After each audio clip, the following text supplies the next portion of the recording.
Program Studi Pendidikan Guru Sekolah Dasar Universitas Muhammadiyah Profesor Dr. Hamka. Pada kesempatan kali ini saya akan membahas beberapa hal terkait dengan bimbingan konseling di sekolah dasar. Mari kita simak video ini sampai akhir.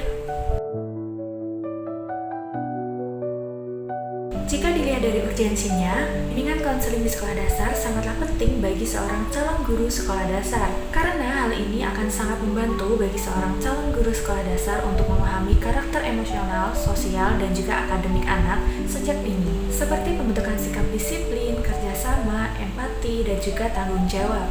Sebagai contohnya, guru dapat membantu siswa yang suka menyendiri atau introvert agar lebih percaya diri dan dapat membaur dengan teman-teman yang lainnya.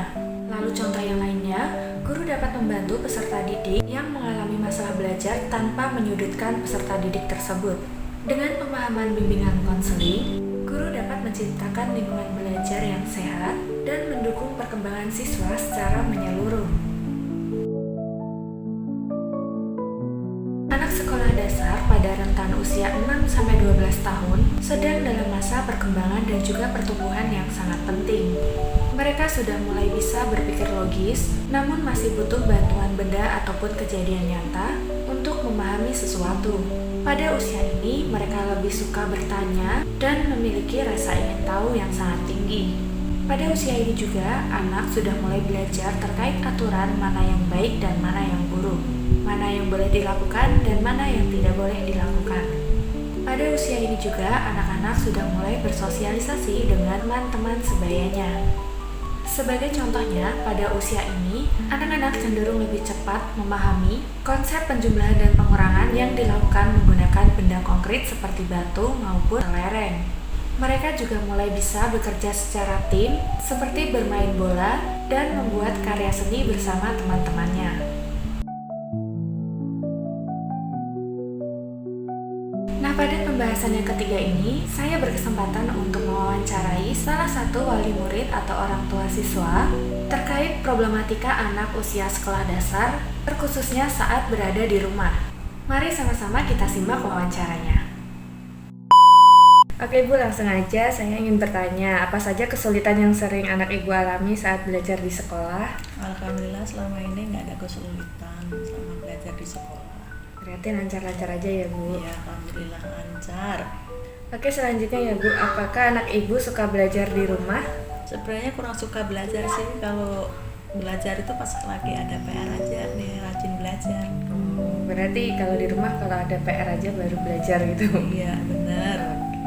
Selanjutnya, anak Ibu semangat kalau belajar atau misalnya kalau nggak lagi semangat itu biasanya kenapa Bu? Sebenarnya anak itu kurang suka belajar di rumah, dia lebih fokus di sekolah karena kecapean mungkin. Mungkin ada kegiatan lain selain sekolah ya Bu ya? Iya, ada, paginya ngaji, sekolahnya sore. Oke. Apakah anak Ibu sering bermain handphone atau nonton YouTube gitu? Terus apakah ada pengaruhnya ke belajarnya? Benar sih, anak zaman sekarang kan memang suka main handphone, nonton YouTube, ya pasti berpengaruh, dia jadi kurang semangat belajar. Nah, kalau misalnya anak nggak semangat belajar kayak tadi atau ada kesulitan belajar, biasanya ibu atau keluarga itu ada bantuin anaknya kayak gimana gitu Bu? Ya kita kasih pengertian lah, biar dia rajin belajar, biar nilainya bagus, bisa naik kelas, terus kita kurangi main HP-nya. Nah, untuk pertemanan sendiri, apakah anak Ibu mudah berteman dengan teman-temannya di sekolah? Alhamdulillah mudah berteman, anaknya hamil sih. Berarti lebih banyak teman di sekolah atau di lingkungan Bu biasanya? Lebih banyak di sekolah. Oke, selanjutnya Ibu, gimana hubungan anak Ibu dengan gurunya di sekolah? Alhamdulillah selama ini hubungan anak sama guru baik sih, karena gurunya juga sabar, Enak ngajarnya juga enak ya? ngajarnya enak. Untuk perubahan sikap anak itu sendiri Bu, sejak sekolah itu menurut Ibu lebih rajin atau gimana masa belajarnya? Alhamdulillah sejak sekolah ada perubahan ke anak, dia semangat untuk berangkat ke sekolah dan semangat belajar di sekolah. Tapi ya itu kalau di rumah kurang semangat, ya semangatnya kalau di sekolah aja. Berarti yang seperti yang tadi lebih seneng kalau belajarnya itu di sekolah aja, kalau di rumah kayak istirahat, main-main gitu ya? Iya benar. Oke, untuk selanjutnya Ibu, apakah menurut Ibu sekolah sudah cukup membantu anak dalam belajar Bu? Alhamdulillah selama ini sekolah udah cukup membantu dalam kegiatan belajar mengajar sih kan, karena ada grup wali murid, terus ada grup yang ada gurunya, jadi setiap perkembangan anak itu dilaporkan di grup. Berarti sudah cukup lah ya Bu untuk bantuan dari sekolah. Udah cukup. Oke, pertanyaan terakhir Bu, apa harapan Ibu supaya anak bisa belajar lebih baik lagi di sekolah? Sebenarnya selama ini sih kegiatan belajar mengajar di sekolah sih udah baik. Terbukti kan anak kalau pulang sekolah juga wajahnya ceria, terus dia juga rajin untuk berangkat ke sekolah. Berarti untuk harapannya untuk anaknya mungkin Ibu?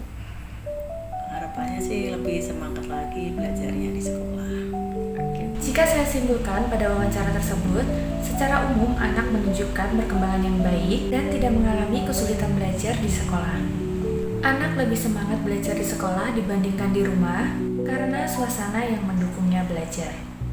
Meskipun di rumah anak cenderung lebih suka bermain dan beristirahat, orang tua tetap memberikan pengertian agar anak rajin belajar dan tidak terlalu lama bermain ponsel. Anak juga memiliki hubungan yang baik dengan teman sebaya maupun dengan gurunya, serta menunjukkan sikap positif terkait kegiatan di sekolah. Orang tua juga merasa terbantu dengan peran sekolah dan berharap agar anak lebih semangat lagi dalam belajarnya. Jika dilihat dari hasil wawancara tersebut, masalah yang sering terjadi di sekolah dasar adalah kurangnya semangat belajar saat di rumah. Namun hal ini juga disebabkan oleh beberapa faktor, seperti anak kelelahan setelah belajar di sekolah, serta penggunaan ponsel yang berlebihan. Minat yang lebih tinggi pada kegiatan lain seperti beristirahat dan mengaji, ataupun kegiatan lainnya. Meskipun di sekolah anak cukup semangat, suasana rumah kurang mendukung anak untuk konsisten belajar. Hal ini menunjukkan pentingnya kerjasama antara sekolah dan juga orang tua untuk menciptakan suasana belajar yang menyenangkan dan menciptakan kebiasaan belajar yang seimbang baik di sekolah maupun di rumah. Jika saya menjadi praktisi sekolah, saya akan membangun komunikasi yang rutin dengan orang tua dengan memberikan tugas rumah yang ringan dan tentunya menyenangkan, serta menanamkan sikap disiplin belajar sejak dini. Saya juga akan mendorong kerjasama antara sekolah dan rumah, serta memberi motivasi positif agar anak rajin belajar di rumah. Demikian pembahasan yang dapat saya sampaikan. Kurang lebihnya mohon maaf. Saya pamit undur diri. Billahi fisabilillah, fastaghfirul khairat. Wassalamualaikum warahmatullahi wabarakatuh.